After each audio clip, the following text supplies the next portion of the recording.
right.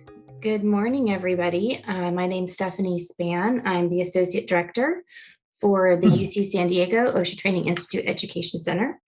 This event is a continuation of our collaboration for the Region 9 OTIECs. Our goal is to provide the communities of Arizona, California, Guam, Hawaii, Nevada, and the Pacific Island territories with opportunities to support OSHA's mission, to ensure safe and healthful working conditions for workers by setting and enforcing standards and by providing training, outreach, education, and assistance. Thank you for being here. So our presenter, Nick Glider, is the area manager for the Cal OSHA Consultation Office branch in Oakland, California. He is a former enforcement district manager and industrial hygienist. In his last 23 years with Cal OSHA, he has personally investigated hundreds of serious illnesses and injuries in workplaces, ranging from agriculture to construction to general industry, and has overseen thousands of inspections and consultations. In his current role in the consultation office, he and his consultants help employers become compliant with California's occupational safety and health regulations, develop a safety culture, and reduce costly injuries and illnesses. So welcome, Nick. Thank you, Raul. We are going to be talking today about 5141.1 protection from wildfire smoke for employees. Cal OSHA regulations are always developing over time.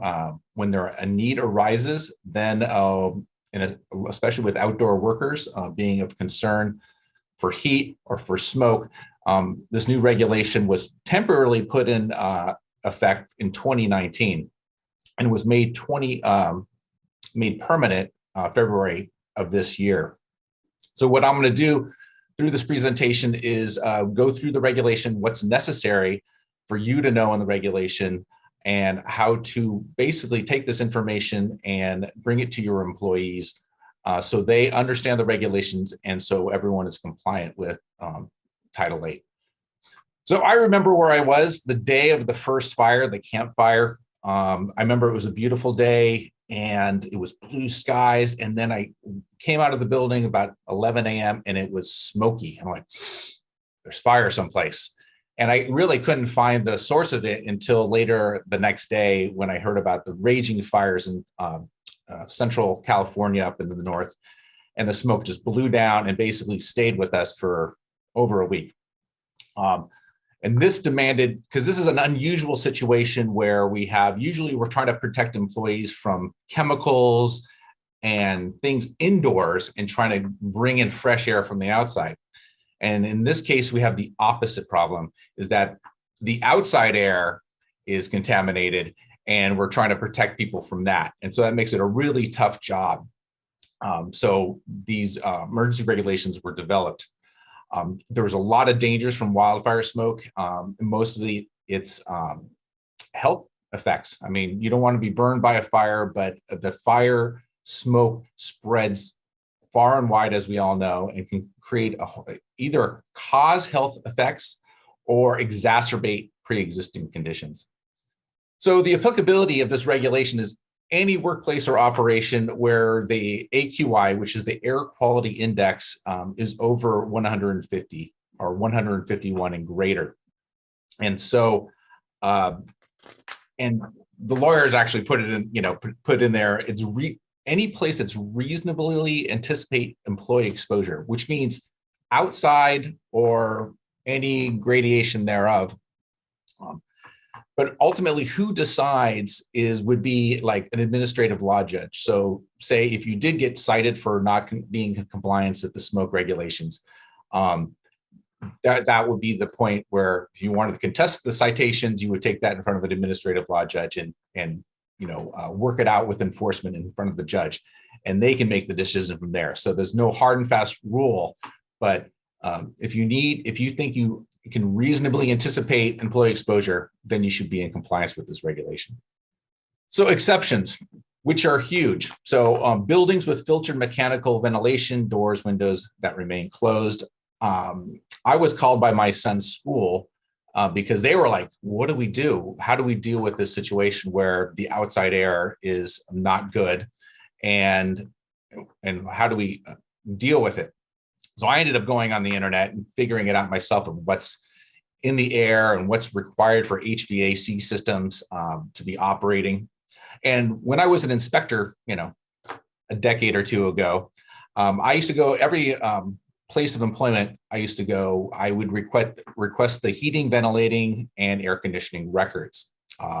So an employer is required to operate their HVAC system continuously while the workplace is in operation. So that's a given right there. It has to be operating, and there's extenuating circumstances for that, but generally that's true.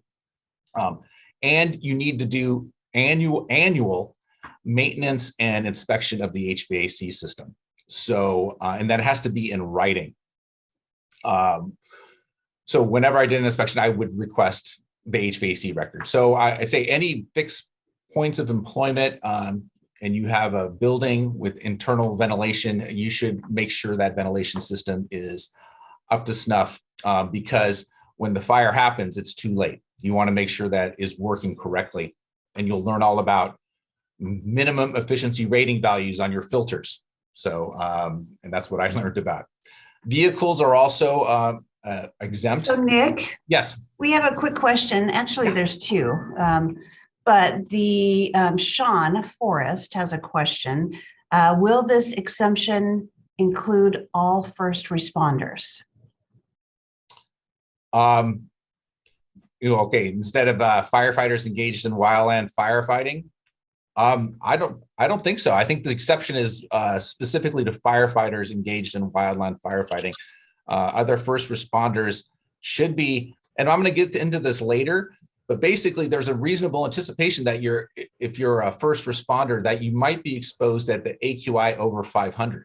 And so those people should be enrolled in a respiratory protection program where they've had medical surveillance, they're fit tested, and they have respirators that are going to protect them when the AQI is over 500. Was there another question?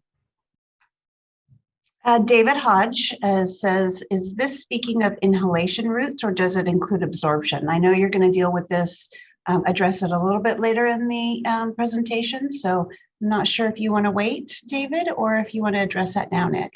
Well, I think absorption is not a major route of exposure, especially with particulate, which we're mostly talking about. But I'll get into all the constituents of the smoke itself later.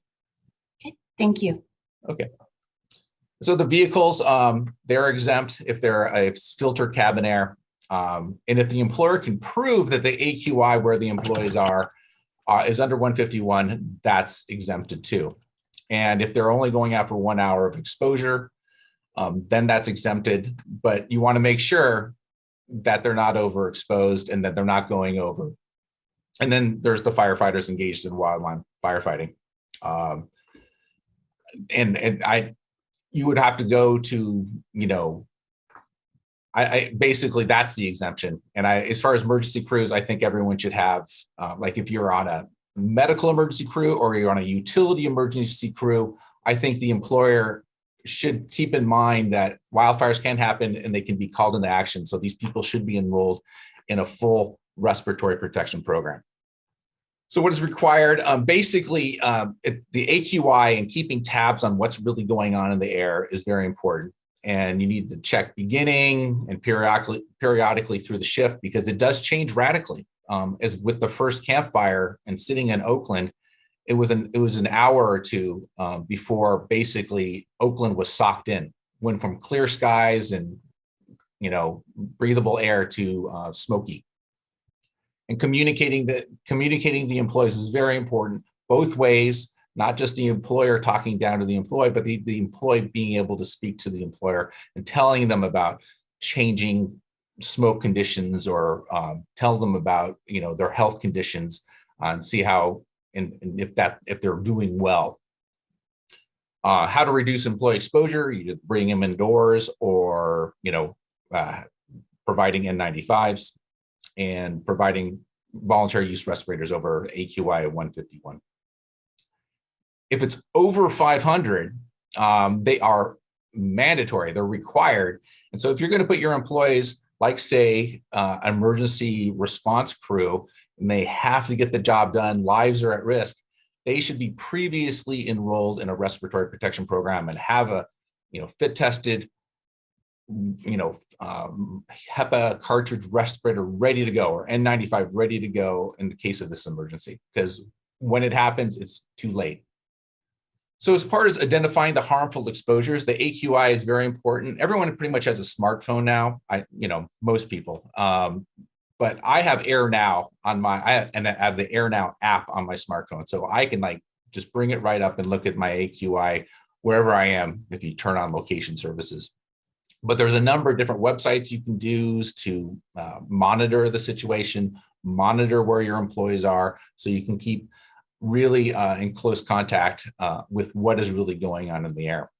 And as far as who has it, I think it's useful for the supervisor to have it, but also the employee, so they can keep tabs, especially if they're field employees and they're out there. They need to be able to monitor it themselves. So these are the AQI index numerical values that have been assigned. And there's nothing, sharp or delineated about this, but if you, this is what it says, and so this is what the law is. And at 151 AQI, you need to offer your employees respiratory protection, usually N95s, and then it goes up from there. And so it gets 151, 150 is the limit, and that's when everything kicks into effect. But you need to be monitoring as you go along. So related to this slide, Rob Conley asks, are filtered buildings still exempt if the indoor AQI is above 151 for greater than 1 hour? I never heard of such a situation, but I would, if the air AQI inside a building, I don't know how you'd measure that. If you might have your own meter that measures, PM 2.5, which is 2.5 micron size and below, I would think, yeah, you would. If the AQI is 151 inside the building because the filtration mechanism isn't working well, then that would kick in. That you would go back to the first slide of the applicability, or where we would reasonably anticipate. But if we know, and you have a meter that is calibrated and it tells you that the AQI is over 151, well, then that's not reasonably anticipated. Then it's over 151, and remedial action should be taken. Thank you. Now we do have another question here. This is from an anonymous attendee. When the standard was adopted, there was a public comment regarding the requirement for fit testing when an employer mandates the use of respirators. Yeah. This could be very problematic if the majority of your employees work outside and must work outside. Is OSHA going to cite employers if they require the use of respirators due to AQI, but they have not fit tested their employees? Well, that only kicks in at 500 AQI. So at 151 AQI, it's required of the employer to make them available, and it's up to the employee to use the respirator or not. That's okay. The big difference. But when it hits 500, then it's required to put them in respiratory protection, but that kicks in the respiratory protection program with fit testing and medical surveillance. Okay. And then let's see, Kevin Esther just posted something in our Q&A. Can you confirm that the employer is solely responsible to monitor, not the employee? Our folks work outside throughout 2 counties. Thank you. And that's from Kevin. Well, I think both should be. The supervisor back in the hermetically sealed office maybe should be looking at what's going on in the 2 counties to have a general idea, but definitely the employees, and I'll get later into that too, how to assure what the AQI is. It's best to have the employees themselves be able to access the Air Now website or have an app on their phone so they can look at their specific area and what they're being exposed to. So communication is crucial in this regulation, and it goes like up and down. So you want not only to be, talking to the employees, but the employees talking to you and letting you know what's going on. You have to let them know, you need the, like we talked about, the monitoring the AQI, but also available protective measures, and that could be bringing them into a building for a period of time, cars, respiratory protection, reduced work. And also encourage employees. It's kind of interesting that we have to encourage employees, but because there's a power dynamic between the employer and the employee. So the employer has to make it acceptable that the employee and welcome the reports of worsening air quality, or welcome the report if they're having adverse symptoms from the smoke. Update on the worsening air quality, and it could be visually too, so people, if you can see the smoke in the air, and you want to be able to, also be a trigger to let people know what the AQI, they should check it possibly if they see it getting worse. So reducing exposure, there's a number of different ways: relocating into structures that have filtered air, change procedures, so moving to better air, maybe not working in an area that's look like this picture, very smoky, reducing time in exposed air and increased rest time. And those things are kind of like the heat standard, because though you're outside too, you want to put people in the shade, you want them to rest, and you want them to get them out of the sun. And this is kind of similar, where you are getting them out of the smoke and let their body recoup so they can keep, so they stay healthy and their body isn't overwhelmed. And reducing the physical intensity of work. Another idea to just reduce the metabolic load on their body, because the smoke and possibly wearing a respirator takes quite a taxing effect on the body. So health effects. The way you need to train your employees in is in Appendix B of the standard. I'm going to go into a little bit more detail when I talk about the health effects, because I think it's more important that you know specifically why respiratory protection is necessary. And because people, I'll just put on a scarf. No, there's a real reason why N95s and real respirators are necessary to protect you from smoke. You need to actually train them the right to obtain medical treatment without fear of reprisal, because a lot of workers will say, I don't want to be a burden, and they will not bring it up. So you want them to bring it up.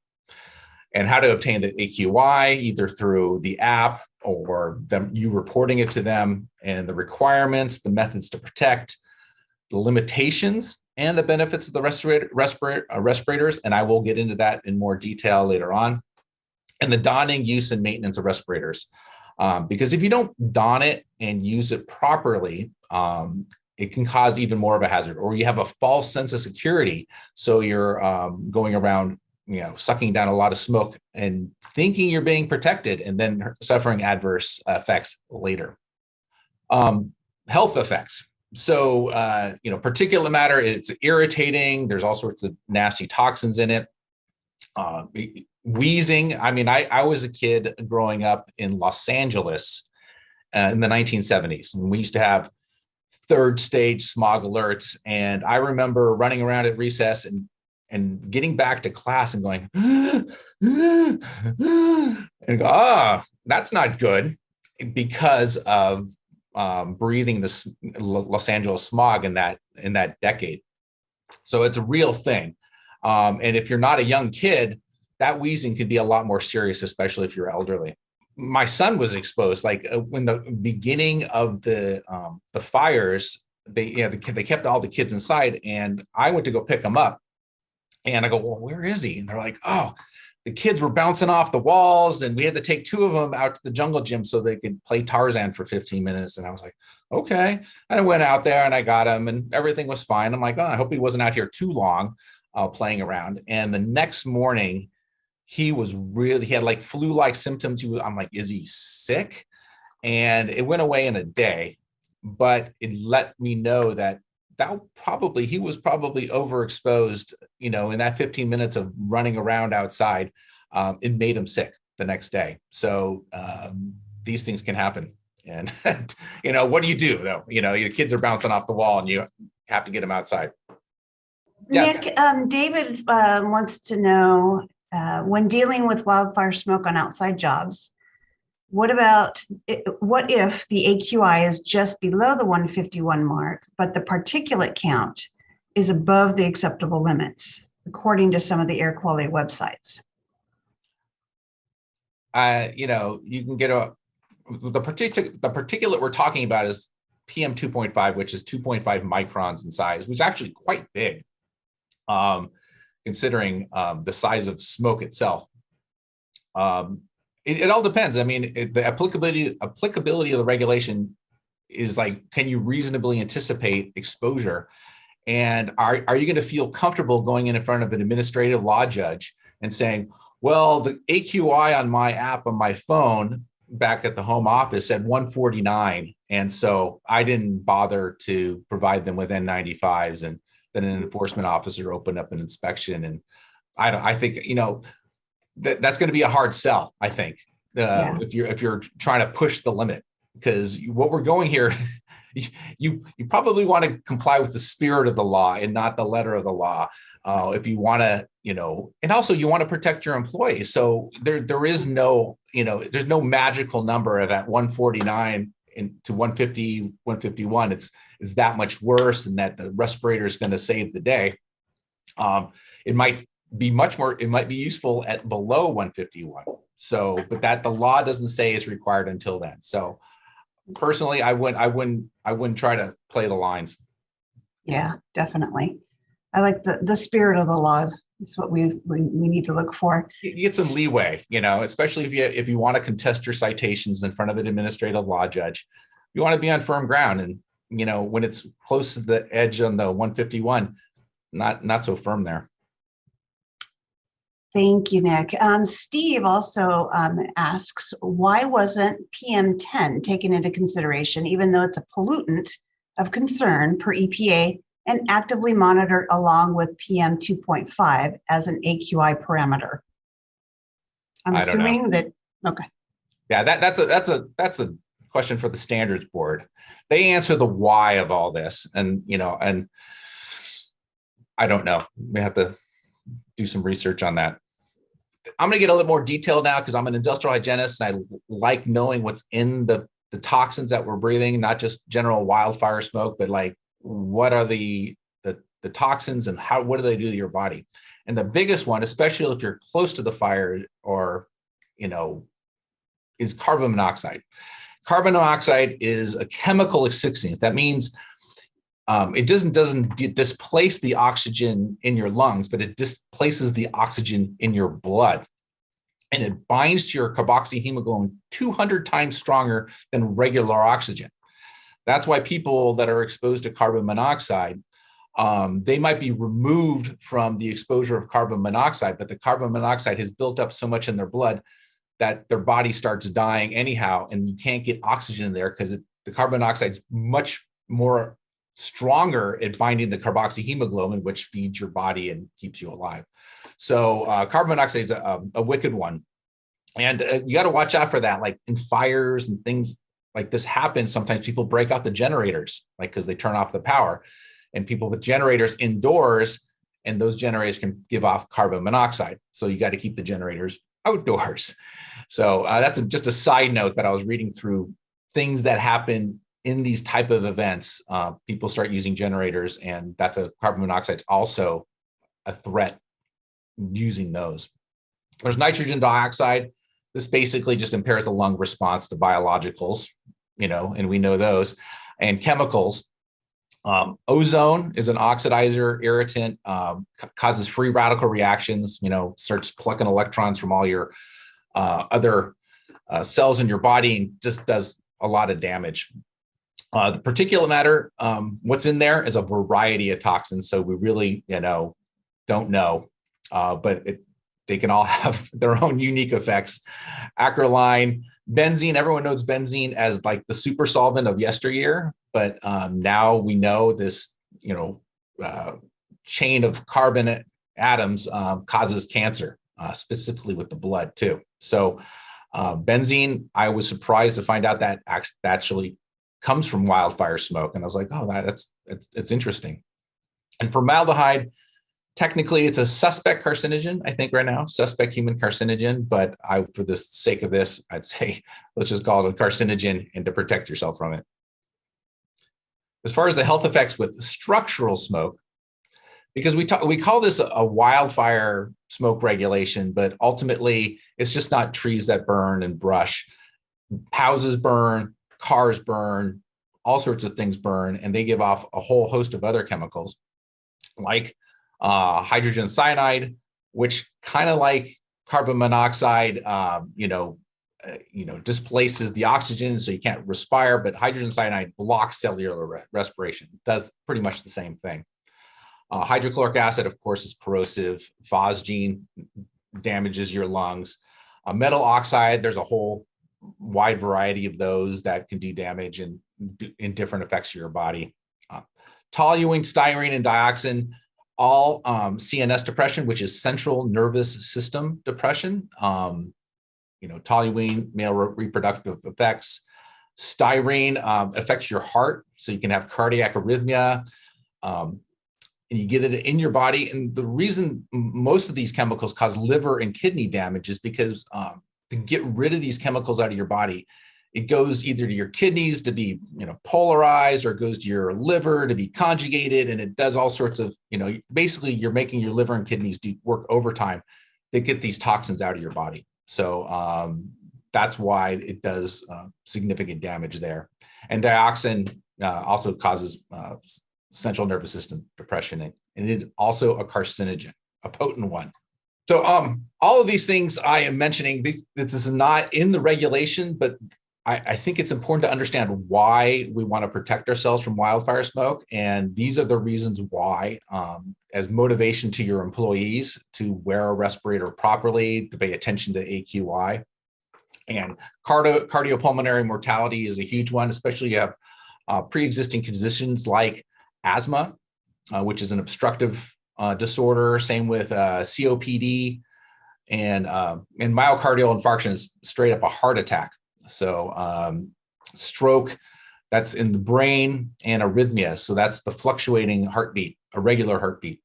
And so the danger really is overwhelming the heart and lungs. Your body is pretty resilient. It depends on your overall health, but it fights for you. But once it gets overwhelmed, then a whole cascade of things happen. So you want to keep in mind that the effects of cardiac effects and the risk of respiratory infection. So nitrogen dioxide, ozone, PM2.5, they will worsen viral proliferation. So it's going to worsen, either flu or SARS-CoV-2. So that's a bad combination of smoke and SARS-CoV-2 exposure, and worsening of bacterial infection too. So back in the influenza pandemic of 1918, people got the flu and it made them sick, but ultimately what killed them was bacterial infection too. So these things work together. Like the organism is weakened, so you want to protect from all these different things so they don't all come together and create a cascade of problems. The mechanisms, impaired ciliary function. So when you get phlegm and you're coughing stuff up, that is that's the natural function of expelling toxins. So you don't want to overwhelm that. Oh, no. Oxidative stress, I think people have heard about that, and that's the free radical production inside your body. Your body has natural mechanisms to fight free radical production, like glutathione, and there's a whole bunch of them. And there's a whole bunch of oxidizers too. But if the oxidizers start winning, that's when it really starts damaging your body. And the last mechanism is it reduces the ability of macrophages, which is they go around and they find invaders and they chomp on them. And so if those if they're impaired, basically they're not going to be able to do their jobs when some kind of foreign invader like a SARS-CoV-2 or some kind of bacterial infections invades the body. So medical treatment and AQI, medical treatment needs to be provided without fear of reprisal. And this is the hard part to get across to employees, is that they need to feel comfortable coming to their employer saying, I'm not feeling well, and evacuating themselves to a medical treatment. And that should be agreed upon. Who's your medical provider in the area that they're in, so they can get prompt treatment.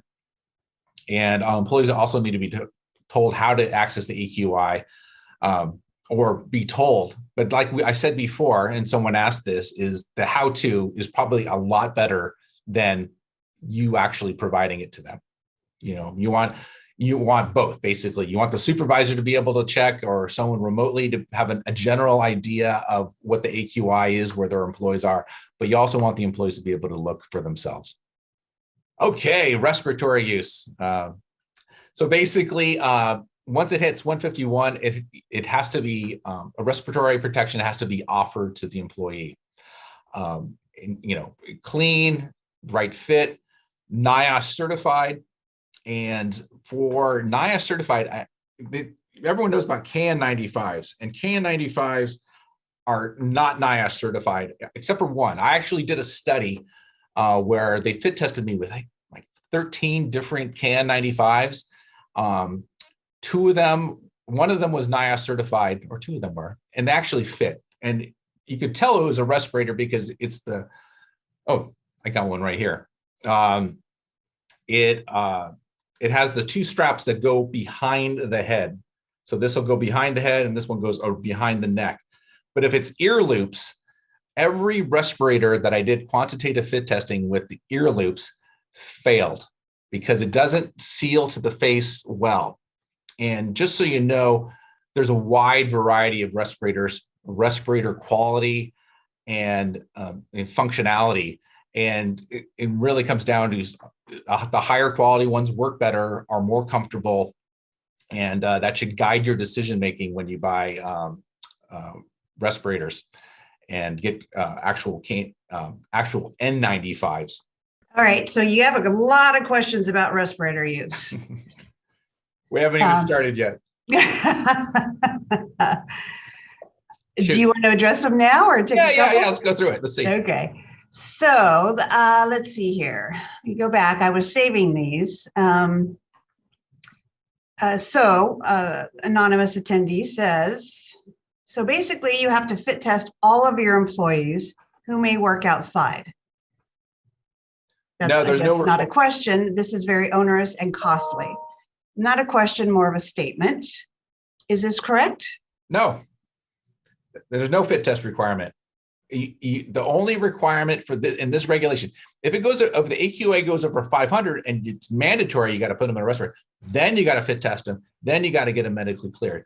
But at this point, at 151, you need to offer them the NIOSH approved N95 at least, and that's it. So there's no fit testing required. There are recommendations, but no requirement. Okay. And it looks like Raul has been answering some questions, the ones that I was saving. But if anyone else, let's see, Andrew had a question about the N95, but I don't see the original question. The AQI, yeah. So the same anonymous person, attendee who just asked that question about the requirements for everyone just said, yes, but the AQI could exceed 500 at any time. Well, then if the AQA exceeds 500, you better pull your people out of the field. Yeah. And get them into shelter so they're protected, because that's like pea soup. That's really thick. Well, we seemed like we had that last year. It was terrible. And it got up there. Yeah. I mean, it ranged quite a bit in Oakland. Yeah. Little micro environments. Yes.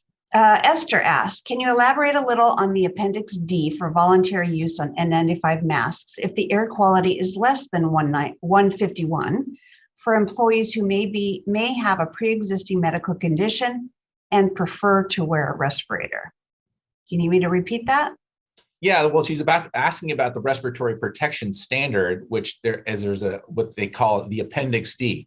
So if you're an employer and an employer wants a respirator and it's not, you're doing it voluntarily, you can give them that respirator, but you could also have to give them the Appendix D, which you just print it out and it's a notification to the employee of the hazards associated with wearing a respirator, and there's a whole bunch of issues. So, but that's in a separate section, that's in a different part, and that's in the respiratory protection standard, which is not what we're talking about today. I might refer to it, but, and at 500, if you're going to put people in respirators after 500, then they have to be enrolled in a respiratory protection program. And then Sherry asks, even though they don't need to be fit tested, don't they still need to have a medical clearance? No, but I'll get into that too. Okay. There's recommendations for that. Okay, perfect. So that's Sherry Chan will be addressing that. Let's see here. Chris Ryan says, we're experiencing extreme difficulty locating the N95s. We are typically only able to locate KN95s, as N95s are still allocated for EMS purposes. Is that still okay? From what I've heard, I think we're gonna post in the chat or in the Q&A the list of vendors. If you go to our website, there's 35 different vendors you can go to, and they all have N95s. There shouldn't be a shortage anymore. Even in the thick of COVID and everything, and everyone's snatching up N95s, I went out and bought a half-face elastomeric respirator with HEPA cartridges, which is even better.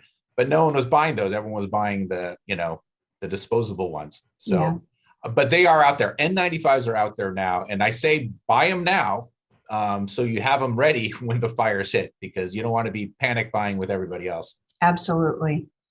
Andrew also asked, how effective is the N95 if you have a beard? Respirators are more effective when clean shaven. Yes. So I've actually practiced with this. I have during the thick of COVID, whenever I went indoors, I would wear this respirator, and this is my personal half-face elastomeric respirator with the magenta HEPA cartridges, high efficiency particulate air cartridges, and I would kind of get a feel for how much stubble and how much leakage I would have.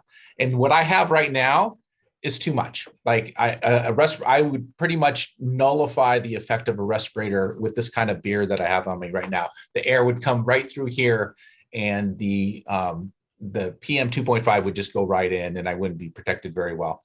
But if it's really, I tried different stubble, I think you get a better seal with elastomeric, because you get a little moisture seal too.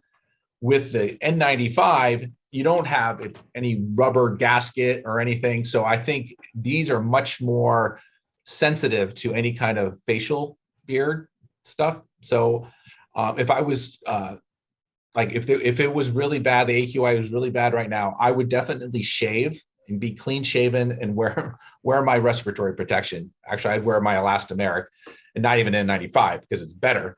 But yes, that's actually true. The beard is going to severely impair the performance of your respirator. Yeah, definitely. Okay, and then Timo asks, what are the mandatory Cal OSHA safety orders or standards for AQI, and where can they find them? They're right in the regulation. You can go to our website, the Cal OSHA website, and look up Title 8 and go right into 5141.1, and it'll be right in there. And just a reminder that I'll be dropping a PDF copy of the presentation into the chat the closer we get to the end of the presentation. And then I'm not sure, Loretta, I'm not sure about this question. Is an AppD signature required annually? I don't know what that is. Yeah, I'm not sure what that is either. So if you wanted to give me a little bit more information on that, then I could bring that up. Harry? Yeah, Raul? Hey, Nick, just wanted to go back to the previous comment that you made. So just wanted to add that all the instructions that I've seen for manufacturers of respirators, they all indicate no facial hair. Yeah. Yeah, you shouldn't have any facial hair. I just used my reference of like I had stubble and I was trying to see, if I felt any leakage, But yeah, you should be clean shaven, without a doubt. Christine asks, is an N95 filtering face mask sufficient enough for 500 AQI or higher? If not, what I'm hearing is that employees should not be working in the field if the AQI is 500 or above. Well, it depends on the assigned protection factor of the respirator. So, at a higher AQI, you might need this kind of half face elastomeric with the cartridges, or a full face. People might think you're a little crazy, but I'll get into that later. I'll talk about a bit more about the respirators. Okay. Ultimately, you want to have there's a wide variety of respirators, and you want to get ones that fit the face of your employees well and have good comfort. Because I've tried on these different ones, and some of them suck in and they're very uncomfortable because they touch your face. They're low quality. They're hard to put on. They're fold out. They're really cheaply made. So you would, actually, I'm talking about KN95s. Basically, N95s. There are different ones, but you definitely want to get a good quality of N95 too, and any other NIOSH approved respirator.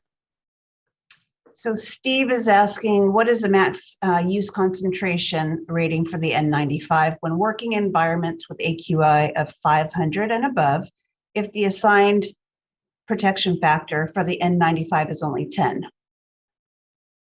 Right. So that's I need a calculator. Basically, you should get an industrial hygienist and figure out what the assigned protection factor and what's required for your organization. So for Cal OSHA itself, we assign a lower protection factor for certain respirators. So an N95 wouldn't be enough for us at going out at 500. So that can get very long and involved, and you're going to have to figure it out and break out what the assigned protection factor is and how much is it going to reduce. I mean, that's a class unto itself. Just so you know. So that would actually be a really good opportunity for someone to reach out to Cal OSHA consultation to work this out with them, correct? Yeah. So instructions for medical evaluation, fit testing, and shaving should be followed. So in the regulation says should and not shall. So if it's respiratory protection program, it's shall be followed. You shall get a medical evaluation and fit testing, and shaving is mandatory. You can't force people to shave though. With this regulation. And they should be designed for particulates, not, I've seen people with the half face elastomerics, and they have the organic cartridges on there, and which might be fine for protecting from the benzene that might be in the air, but it's not going to do much for you for like the whole host of other particulate that are in the air. They must keep track of their own respirator, keep it clean, informed on how to keep it, in good maintenance. And employees with heart and lung problems should consult a doctor before use. And that's what the medical surveillance is all about, because people are not all the same. Some people have restrictive lung disorders like silicosis, or obstructive disorders like asthma. And when you breathe through a respirator, it takes pleural pressure to pull that air through the filter. And then exhaling, if you have to, usually an exhale is like you're relaxing. But if you have to push it through a respirator or through an exhalation valve, that takes intrathoracic pressure. So when that happens, it basically, your heart doesn't fill as much with blood, and it increases the whole thing. You got to do more work because you're working to pull the air and push the air through the filter. And then there's ultimately the dead air space in the respirator itself, because when you exhale, the air goes out, most of it.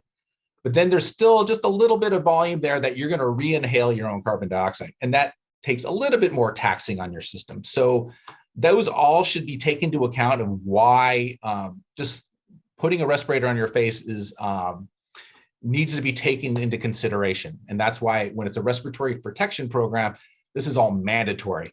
And I've had I am under a medical surveillance right now, and I had, do a spirometric exam, and I filled out a, multi-page questionnaire to make sure that I was medically fit to wear a respirator, because it takes work.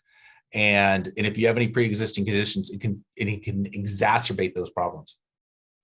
This is the minimum, the N95, the classic N95, but you can also wear a more protective respirator like the half-face elastomeric with the magenta HEPA cartridges, or a full face, which gives you more protection.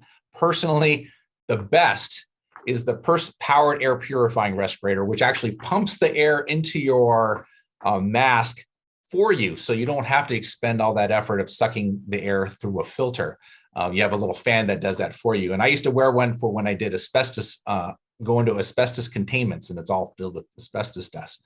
And it's wearing away. But if you wear that on the street, people might think you're strange. So I don't see many people wearing those. As far as inadequate, like, basically, if you think that basically smoke is not going to be filtered by a surgical mask or a face mask or a bandana or a gaiter. It's like, trying to keep bees out of your yard with a chain link fence. They just go right through. The scale of the size of the particles are really kind of almost beyond our imagination because we can't see them. And then there's scales, there's things that are so small we can't see. And then there's things that are a lot smaller than that.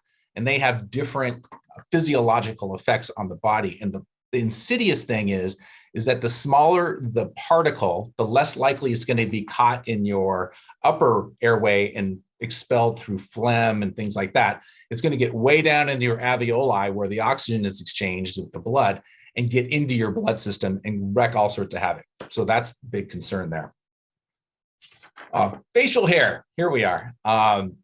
Yeah, it'll be much less protective. You should be clean shaven on this regulation. You can't force anyone to shave. It's voluntary until you get to 500, and then they got to shave if it's a man. And it depends on kind of respirator too. But ultimately, yeah, no, the hair will be the problem. Yes, Carrie.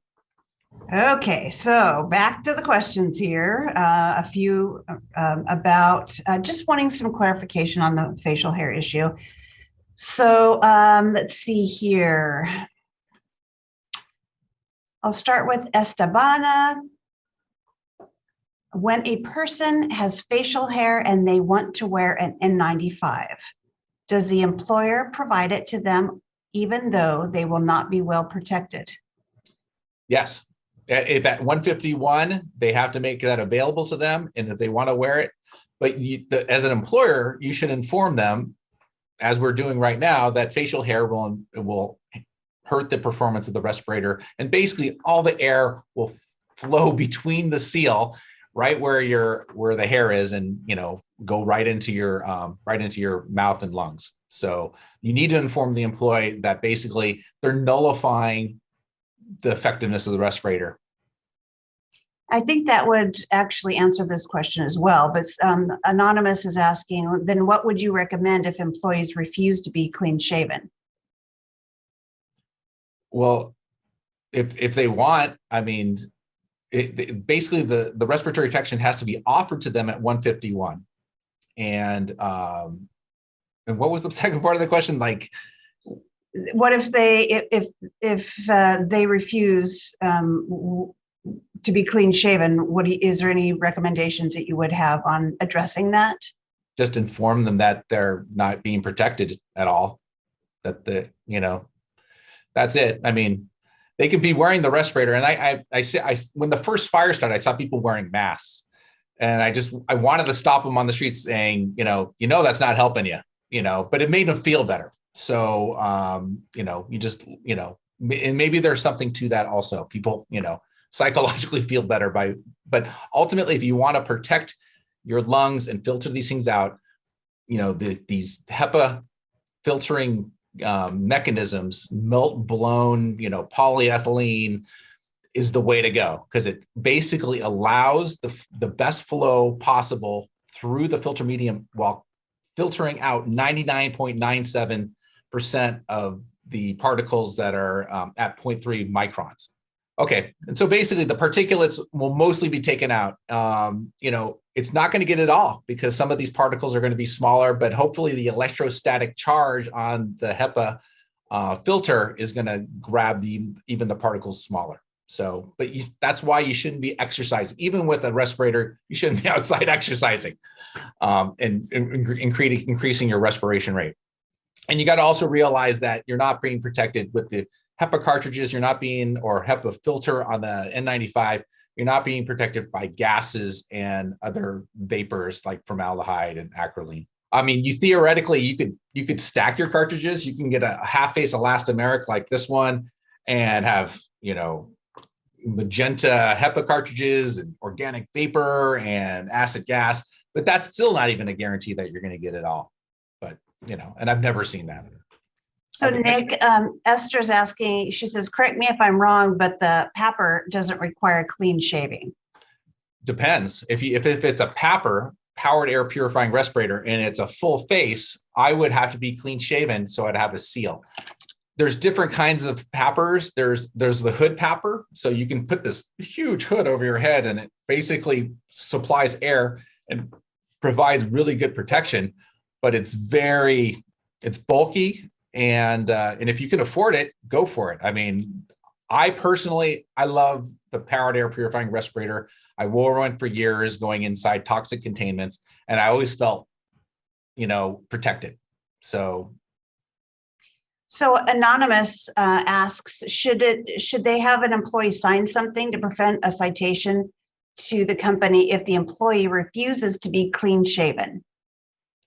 Well, there's no requirement for being clean shaven. I mean, you should document your training though. So you should document your training, that you trained them on this regulation and all the, how to get the AQI, the health effects, everything in this regulation. And you should document that training with the name of the trainer, the topic, the date, and who attended. And so if you're missing any of those, that could be a record keeping violation if an inspector said, let me see your written training on this, and you may not have to be written training depending on the size of the employer, but it's always good to protect yourself as an employer by documenting it, because later on you can say, hey, look, I did train you on this.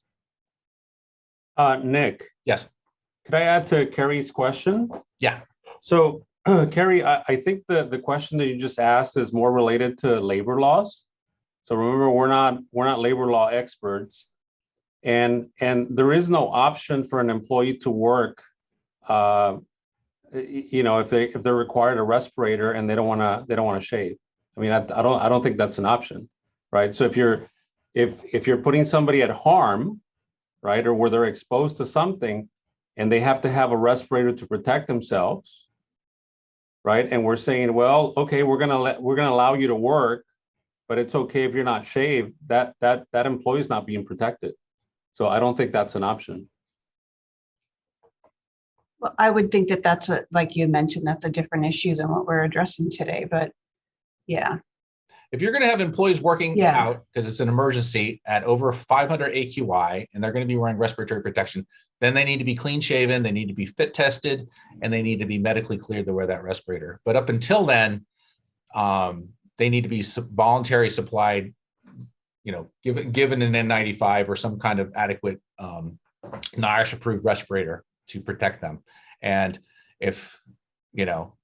but the regulation does not go into specifics requiring that. Yeah. So for volunteer usage, it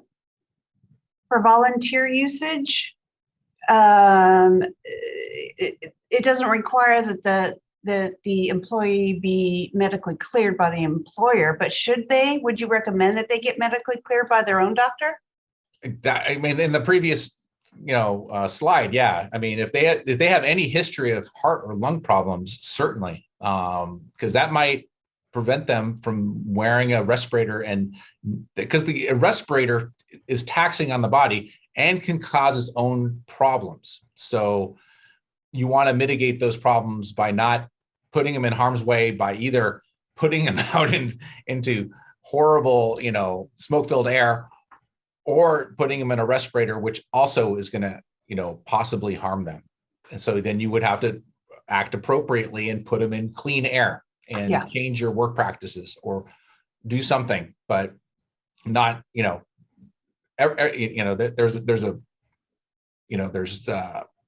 you got to weigh these things out, and people need to be informed. The employee needs to be informed about how to use the respirator and the limitations and the benefits.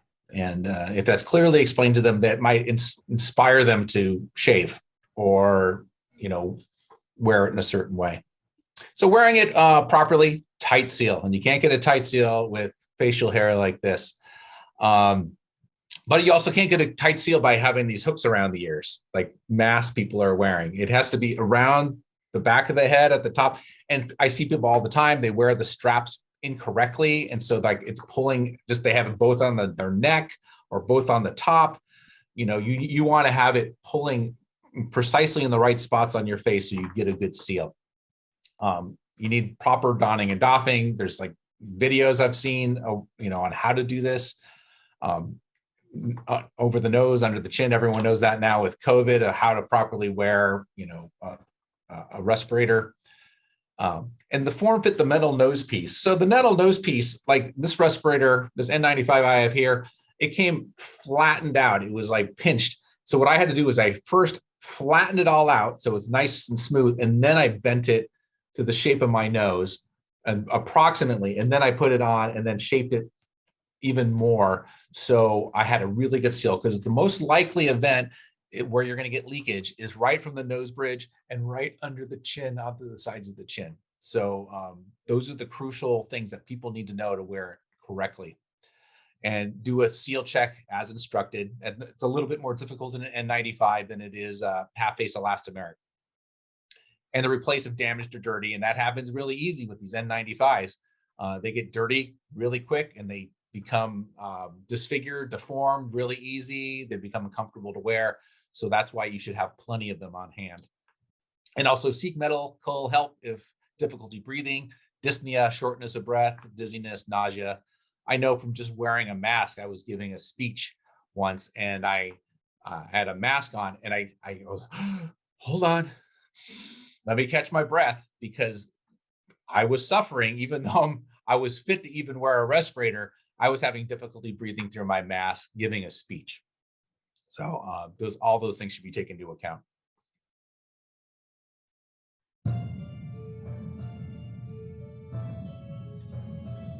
In California, wildfire smoke can have an impact on work sites across the state. Cal OSHA requires employers to protect workers when the air is unhealthy due to wildfire smoke. In this training, we will discuss wildfire smoke hazards and present an overview of what California workers need to know about employers' requirements to protect them.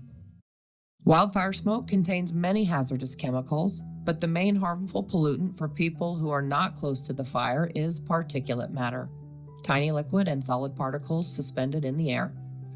The tiniest airborne particulate matter are called PM 2.5 because they are 2.5 micrometers in diameter or smaller.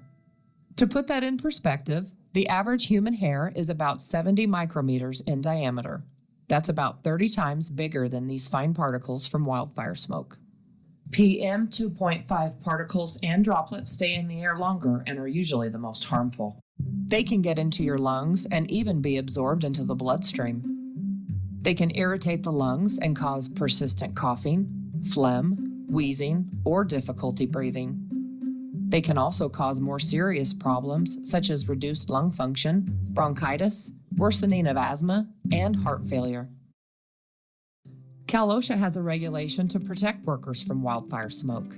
Title 8, Section 5141.1.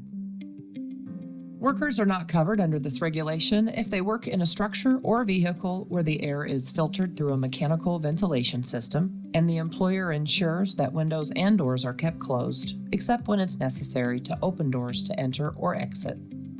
Read the regulation for more types of workers who are not covered. The link is below the video.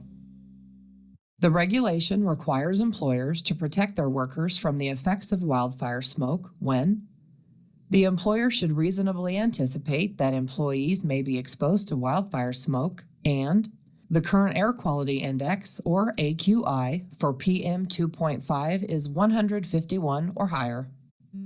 The current AQI is a measurement used by the U.S. Environmental Protection Agency, or EPA, to inform people how polluted the air is. Various pollutants, such as ozone and carbon monoxide, also have an AQI, but the only one used in the Cal OSHA regulation is the one for PM 2.5. The current AQI for PM 2.5 is divided into 6 categories as shown in this table. If the AQI is 151 or higher, air quality is considered unhealthy for everyone. Over 300 is considered hazardous. Various government agencies monitor the air at locations throughout California and report the current AQI for those places. To determine the current AQI at or near your workplace, you can go to the EPA webpage, airnow.gov, where you can type in your location and it will tell you the current AQI and the forecasted AQI. You can also obtain this information from the web pages of the U.S. Forest Service, the Interagency Wildland Fire Air Quality Response Program, the California Air Resources Board, the local Air Pollution Control District, or the local Air Quality Management District. If you are able to access the EPA website, enviroflash.info, you can sign up to receive daily and forecasted AQIs by text or email for particular cities or zip codes. You can also contact your employer for the current AQI. They are required to check the current AQI at the start of each shift and periodically after, and to inform employees. Links to these web pages are below this video. Employers can also determine the current AQI for PM 2.5 at their workplace by taking measurements with a direct reading instrument and using the table in Appendix A of the Cal OSHA standard to convert the readings to a current AQI. If the current AQI is 151 or higher, then the employer must reduce employee exposure to PM 2.5. They have several options, but they have to start by seeing if they can move the work indoors or into a vehicle where the air is filtered. If they can't, then they must try to move the work to a location where the current AQI is lower, change work schedules, reduce work intensity, or provide more rest periods. If your employer takes all of these measures, but you are still working in air with an AQI of 151 or higher, then your employer must provide respirators certified by the National Institute NIOSH. Respirators can provide effective protection from wildfire smoke, but they must be the kind that filter particles, such as an N95 or P100 filtering facepiece respirator. See Cal OSHA's Respiratory Protection Standard, Section 5144, for what employers are required to do if any of their workers use respirators. If the current AQI is from 151 to 500, then employers must provide NIOSH certified respirators to all employees for voluntary use. People who have a heart or lung problem should ask their healthcare provider before using a respirator. If the current AQI is more than 500, then employers must provide respirators and everyone must use them, except workers conducting emergency or rescue operations. When respirator use is required, your employer must protect you under their respiratory protection program, including medical evaluations and testing. Remember that respirators can protect you, but only if they are selected, worn, and taken care of properly. To wear a filtering facepiece respirator properly, such as an N95 mask, follow the manufacturer's instructions. Typically, you place the top strap near the top of your head and the bottom strap below your ears. Check the face seal and tighten the nose clip so that the mask feels snug on your face and you don't have any gaps around the edges. Gaps will let the tiny wildfire smoke particles get inside the respirator. If you're required to use a respirator, you must also shave any facial hair that could interfere with a good seal. And don't wear the straps over a hat, glasses, or hood, because those will also prevent a tight seal. When not wearing your respirator, like when you're eating lunch, store it so it doesn't get dirty. Otherwise, the respirator itself could become a hazard. Also, these types of respirators only provide protection against particles and only up to a certain concentration of particles in the air. They do not protect you from toxic gases and vapors, and they do not protect you in a low oxygen atmosphere. Your employer must train you on proper respirator use, including limitations such as these and the other information listed in Appendix B of the Wildfire Smoke Regulation. Also, remember that a cloth face covering, such as those worn to prevent the spread of COVID-19, is not a respirator, and neither are surgical masks, bandanas, and scarves. None of these will adequately protect you from wildfire smoke. Your employer needs to communicate with you and provide you with training and instruction so that you understand what they are doing to protect you from exposure to wildfire smoke. This needs to include the information contained in Appendix B of the Cal OSHA regulation. Your employer is also required to encourage you to inform them if you notice the air quality getting worse, or if you start having symptoms that may be due to wildfire smoke, such as asthma attacks, difficulty breathing, or chest pain. For more information about how to protect yourself from wildfire smoke hazards, click the links to Cal OSHA web pages and fact sheets below the video. If you feel signs or symptoms of wildfire smoke exposure at work, you have the right to seek medical attention without your employer retaliating against you. Remember, you have a right to stay safe and healthy on the job.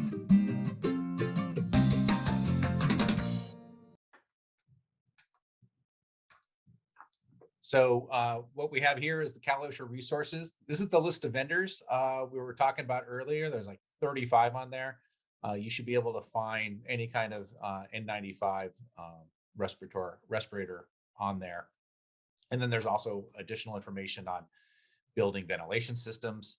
And you just watched, actually, there's a different video on the use of N95 respirators. So I would recommend that. And contact information. This is mine. My office at 1515 Clay Street, Suite 1103. You can give us a call at the number if you have any questions. We're taking messages because we're sporadic. Everyone still has the skeleton crew because of COVID. So we will get back to you and answer your questions with my crew of expert consultants. And that's the rest of the other people too, who also can, you can inquire on their program, especially through the OSHA Training Institute. Wonderful. Okay. There were a lot of questions about that video. The video is available for use on the Cal OSHA website. Going over questions, I'm going to go back a little bit.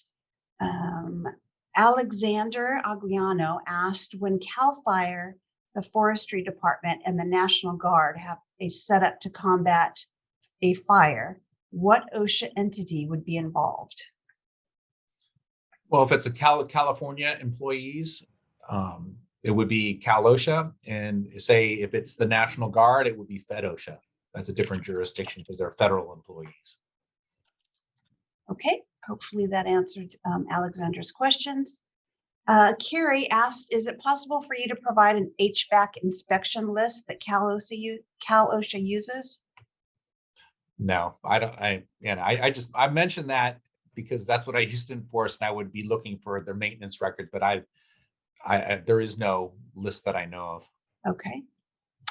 Andrew Kirby wants to know, he says that he's had issues with the airnow.gov recently in the Sacramento region.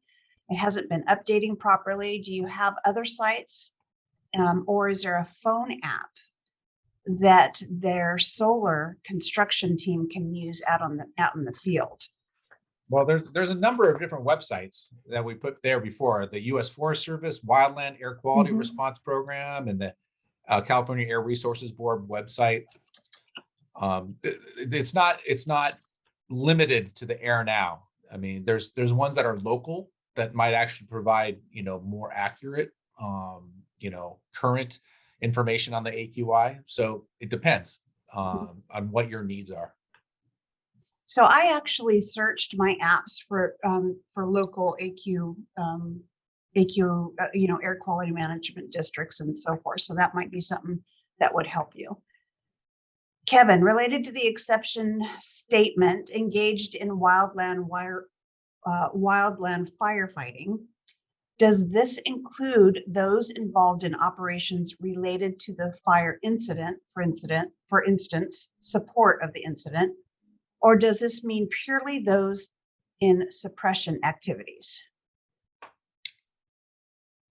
I don't know. Specifically, I would say if you're going to hold to the, the letter of the law here, is like those doing the firefighting and not the support personnel are exempted. But, I don't know for certain, but that would be my reasoned assumption. Okay. At the AQ of 500, wouldn't it be better to send your employees home in the event that you don't have enough respirators? Yes, absolutely. I mean, that's the changing conditions definitely need to be monitored. And I think keeping people, it has to be it should be an emergency situation if you're going to put your employees out there at an AQI over 500, because then you need to have them in respirators and a respiratory protection program. And it has to be pretty serious. I mean, and you would have to plan ahead to be ready for that. Absolutely. Yeah. Otherwise, send them home, Yeah. Loretta's asking, again, she's got some clarification on the Appendix D signature. She's wondering, is it a one-time requirement or is it required annually? I know it's at least the time you give them, when they request a voluntary respirator. I'd have to look at the regulation. I don't know. Okay, Loretta, I hope that answers your question. Let's see, could you better delineate between the wildfire standard and the respiratory protection program standard? For example, should or shall perform fit testing if there are any requirements. And that's from Anonymous. Well, the wildfire, the wildfire standard is just about getting people protected and monitoring the weather, getting communication, making sure people are trained, and offering them N95s or other respiratory protection when it's necessary. And the respiratory protection standard is a huge standard. So you got to look at that. That's like a 3-day class. I mean, not just a lunchtime. Or 4 days in our case. How many? Each of the ed centers, it is an OSHA numbered course. So we do offer that course, and it's 4 days. 4 days. 4 days. Yeah. With the respiratory protection standards. So it's pretty serious. So if you're going to go that route, you should call OTI and take the 4-day class and go from there. Thank you. Kiyoshi asks, well, first of all, he states, Nick, thank you for the presentation. And then he says, in reference to Title 8 CCR 5141.1, this was originally described as a placeholder permanent regulation. Is there still a plan to revise the permanent regulation? And if so, what elements will be changed? Oh, I can't speculate. I don't have a crystal ball in front of me. Basically, Cal OSHA regulations are changing all the time. When a need is shown that like things need to be revised, we have new information, like say the heat illness prevention standard was promulgated, like a decade ago. And over the course of the years, there was like things that didn't need to be there. There were other things that were essential to be put in there. And there was all sorts of needs that were identified over the course of a couple of years. And then they revised the standard to make it better for employers, better for protection for the employees. And so these regulations are not written in stone. This regulation may be modified in the next couple of years to better protect employees and make it easier for employers to use. Okay, thank you. Anonymous says, do you know if Cal OSHA is going to be developing a template wildfire smoke prevention policy in the future? I don't know. No crystal ball. No Again? crystal ball. Yeah, if only we had it, huh? Sometimes I know these things, but like I don't know. Okay. Can the video be used to fulfill the training requirement regarding the standard? I would say no.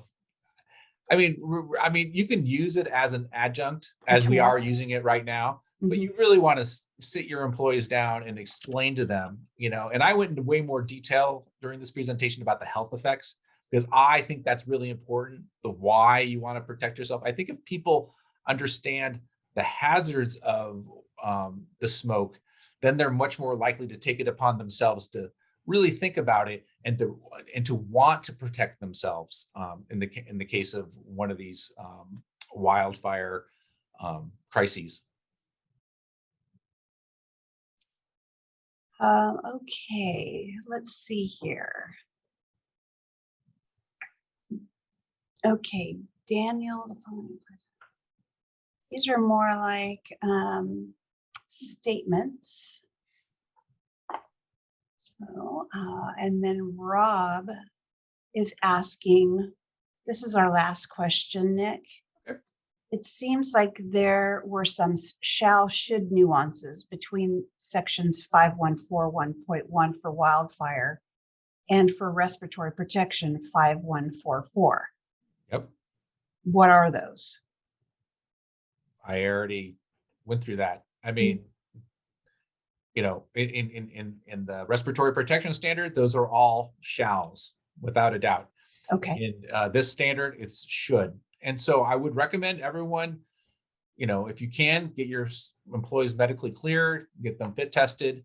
But in the crisis of a wildfire and people are working outside, that's not feasible. You can't send, you know, 200,000 employees to the clinic and have them be cleared by a doctor to wear respirators. It's just not going to happen. So, you know, definitely if they are going to be required to wear respiratory protection, get your respiratory protection program operating and make sure everyone's medically cleared and fit tested and shaved clean. Great. And then one more statement and just a confirmation. So basically, for voluntary use of a respirator, an employee still should be medically cleared, but it's not the responsibility of the employer. Wait. For voluntary use. Right. So they're just saying to confirm, for voluntary use of a respirator, an employee should still be medically cleared, but it's not the responsibility of the employer to make sure that happens. Well, I mean, in the regulation, it's basically if you do have heart and lung problems, which is the major deal when you're wearing respiratory protection, because it takes pleural pressure and interthoracic pressure and you're sucking some of your own carbon dioxide. So if you have heart and lung problems, and you should really communicate to your employees so they understand, because they may have a pre-existing condition that they haven't told you about. You know, you don't know their medical history. So you would want you to communicate that to your employees so they can take that knowledge if they have heart problems or lung problems and say, I can't wear a respirator. Can we do something else to basically work it out? Okay. And that is all the questions for now, Nick. Awesome. Wonderful. Yeah, just so you know, I mean, my number's right there. You can call our office line if you have any further questions. We have offices all over the state of California too. You can go on our website and find your local office and give them a call. They have duty consultants basically, and that's what we do. We answer people's questions. We appreciate employers trying to do their best to protect their employees. You want to stay away from enforcement. They're there to bust you. The consultation's here to help you. Thank you, Nick. We really appreciate the information you gave out today. We also want to thank everyone that participated in today's event. It's through awareness and prevention that we can protect our communities, prevent worker injuries, and ultimately save lives. We hope that the resources that we've provided, like this web talk and the previous webinar that we did, will continue to provide value to all of us in Region 9. Please feel free to reach out to any of our hosts today if we can answer any of your questions, or if you have future ideas for lunchtime webinars similar to this. You'll see our contact information there on the screen in front of you, and we hope you all have a great and safe rest of your day. Anissa, I don't see the PDF. Did anyone? It was sent earlier. It's in the chat earlier. Would you mind putting it one more time for there's some folks that are saying they did not receive it. It'll take just a second. And for those of you who registered for the webinar, and we have your email information, we can also send you the PDF, but this is the best place to get it, is in the chat. So, and there should be a follow-up survey that should be coming right after at the end of the session. So just give us a little bit of feedback and let us know how we can help for future webinars. And we appreciate you attending today. Tthank you, everyone. Thanks, folks. Thank you, Nick. Bye, folks.